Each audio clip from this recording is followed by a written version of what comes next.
So here we are, and beautiful weather. Arctic breeze is not supposed to get here till tomorrow, so we're going to keep the event outside for now. Those of you who know. We came out here in about right around 2003, and everybody said, "Oh, have you met Trini Lopez? Have you met Trini Lopez?" And it's like, "No, we haven't met Trini Lopez." They said, "Well, you're musicians. You got to meet Trini Lopez." I'm like, "Okay, we'll meet Trini Lopez."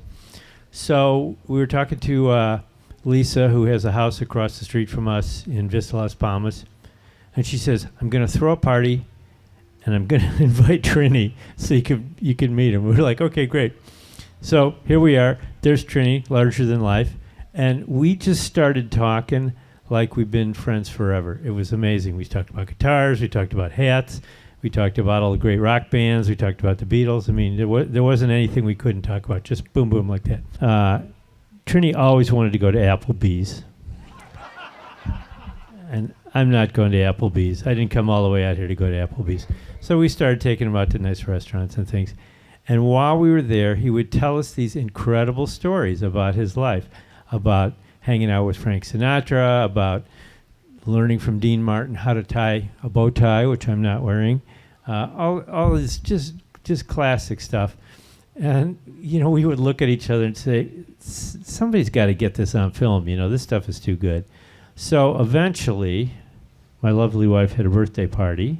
Trini was there. He walked down because he lived one house down from us, brought his gal pal, Aura Lee, and we sat down at a table with P. David Ebersol and Todd Hughes, who are local documentary filmmakers, and Aura Lee really just put the clamps on those guys. You should make a documentary about this guy. They had just finished making a documentary on Jane Mansfield or Cher or somebody. And I said, "Oh, these guys are too busy." And they said, "Well, we've actually got a spot. We got a Pierre Cardin movie we're editing now, but we're really looking for the next thing to do." And I said, "Well, what do you need to do it?" I know nothing about movies. I know about a lot of things, but at the time I knew nothing about movies. And they said, "Oh, we need a producer." I said, "Oh, great. What's the producer do?" They says, "Right, puts up the money." Yeah.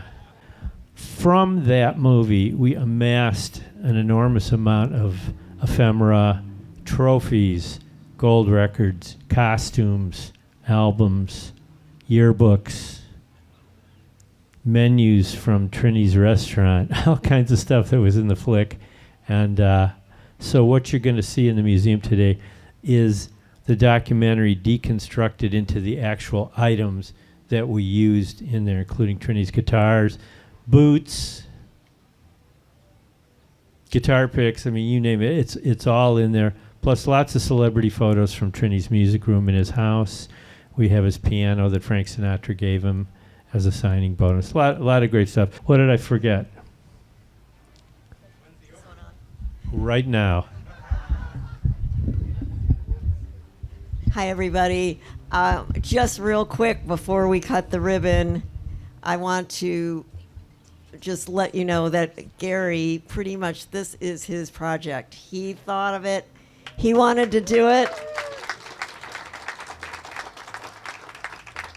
And he went in there with all these things, and you think, oh, there was a crew of millions. Well, there was a handful of wonderful people that helped us, our friends, and, we can't do it without the help of our friends. So I wanted to thank and point out especially Mitch Cowley over there, who did a lot of work hanging pictures, hanging captions, putting these beautiful Shag signs up in the window. And I wanted to thank the artist known as Shag, Josh Agel. I want to thank the Nailers for bringing Josh to the desert and keeping him here. Also want to thank Sandy and Will over here for obtaining some items and giving them. I want to thank Alan Kramer for working side by side with Gary and helping put things together. Hanging TVs and speakers, and everybody pitched in. Oh, running with scissors. Running, good idea. Right.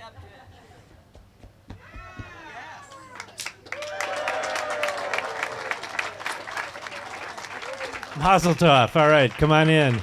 Oh yeah, and we have special musical guest today, the Dreamboats. Right. Where you So guys at? All the way from Canada.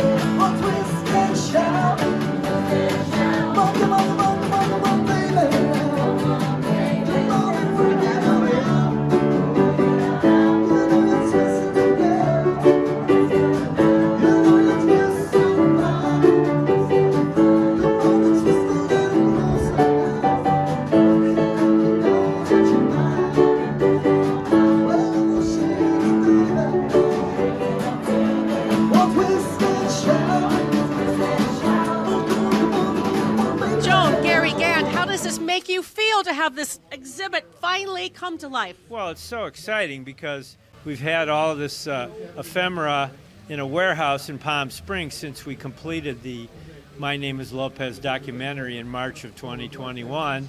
And one day I said to Tracy Conrad, hey, can you find me a building over at the Historical Society and let's have a Trini exhibit. So years in the making, but once I set her on the goal of finding us the spot, she came up with it very quickly, and I came over here with my crew, including your husband, Alan, and we banged this thing out, and it's really fantastic.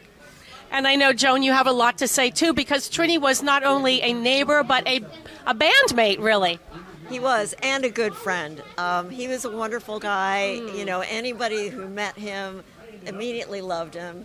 And that was great that we were able to make the documentary while he was still alive and get those great stories from him that those experiences he had. But I also want to mention that this building is historic, and I don't know if we even talked about that today. Actually, I don't think we did. Let's hear more. So the building that the museum is in was designed by Lloyd Wright, son of Frank Lloyd Wright. And he created the Oasis Hotel in Palm Springs, which was one of the first modern buildings in California. And this was the dining hall for the hotel, and they actually moved it a couple blocks over and preserved it so that it would be here. And when you go inside the building, you'll see a really interesting scissors beams. So check it out, not only for the Trini exhibit, for the building, too. This is fantastic. Well, this square has really come to life now. You know, this is the oldest homes in Palm Springs, I believe. Is that right? Yeah, right, exactly. And now over Modernism Week, I think there'll be more activities coming here with a fantastic cocktail party. Right, we're having a party on Valentine's Day, February 14th, from 4 to 6. So you can come over here, have cocktails, hors d'oeuvres, hear us play, meet Shag, the artist who did all of the graphics on Right the building behind us. And the producers of the movie, My Name is Lopez, were Joan and I. You'll be able to meet the directors. P. David Ebersol and Todd Hughes will be flying in from Mexico. You'll meet the Lopez family, who supplied a lot of the costumes that are in the museum here. It's going to be a great time, and we'll get you out of here by 6 o'clock. The main thing is we want people to come to the museum, which will be free and open every day except Tuesday. So, come over and allow enough time to really, we wrote captions for every picture. There's a lot of history here, and we want people to enjoy it. Now, how long will the exhibit be up? Do you have any idea? Forever. That's what we want, because Trini would only love it this way, and the best way to honor him he spent, over 40 years in Palm Springs? Correct. Yeah, he bought his house in 1964, moved in 1965, and he was here ever since. We met him in the mid 20 teens because we moved to the house next door to him, and we used to see him picking up his mail and mowing his lawn, and he never got up before 2 o'clock. He said, come on by anytime as long as it's after 2 o'clock. My kind of guy. The Palm Springs life. Right. I'm sure he would be I'm sure he is beaming right now You bet. anyway. You bet. Yeah, so to Trini Lopez, the exhibit is now open. Thank you to the Gands for all the work that you've done to make this happen. That's Thank a wrap. you. That's a wrap.